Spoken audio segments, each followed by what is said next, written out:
নির্বাচনে ব্যবহৃত ballot paper কোন প্রেস থেকে ছাপানো হয়েছে সে বিষয়ে কোনো তথ্য প্রকাশ করা হয়নি।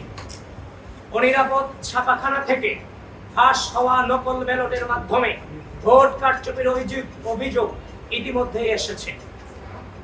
উল্লেখ্য যে 7 সেপ্টেম্বর 2025 তারিখে নীলক্ষেতের গাউসুল আজম মার্কেটের একটি ছাপাখানায় ডাকসু হল সংসদ নির্বাচনের বিপুল সংখ্যক ব্যালট পেপার অরক্ষিত অবস্থায় পাওয়া যায়, যেখানে ঢাবি প্রশাসনের কোনো নজরদারি ছিল না বলে নিশ্চিত হওয়া গেছে।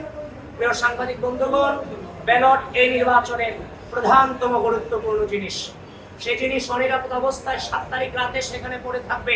আশা করি সেটা আপনারাও মেনে নেওয়ার মতো পরিস্থিতিতে নেই। এবং আমরা সে অভিযোগ নির্বাচনের দিন পেয়েছি, এবং যিনি সেদিন তিনিও নির্বাচন করেছিলেন, যিনি সেখানে ছিলেন, তার বোকবার কানতে গিয়ে সারে জমিনে সেখানে যিনি উপস্থিত ছিলেন এবং যিনি সে ছবি তুলেছিলেন, ব্যালট পেপারের ছবি তুলেছিলেন, তিনিও আজকে সংবাদ সম্মেলনে আমাদের সামনে উপস্থিত আছেন।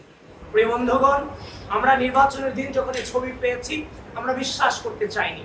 নানান বাস্তবতার কারণে কিংবা ব্যস্ততার কারণে আমরা সেটাকে এড়িয়ে গিয়েছিলাম।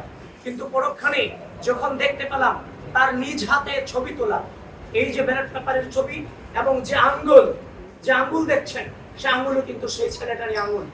এবং সেখানে আমরা সেই ফোন থেকে আমরা আইফোনে ছবি তোলা, সেখানে 7 সেপ্টেম্বর 2025 রাত 12:57 AM লেখা আছে।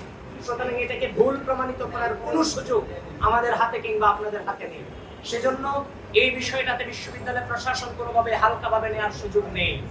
বিশ্ববিদ্যালয় প্রশাসনকে এই ব্যাপারে জোরালোভাবে তাদের অবস্থান এই জাতির সামনে এবং বিশ্ববিদ্যালয়ের সামনে তুলে ধরতে হবে।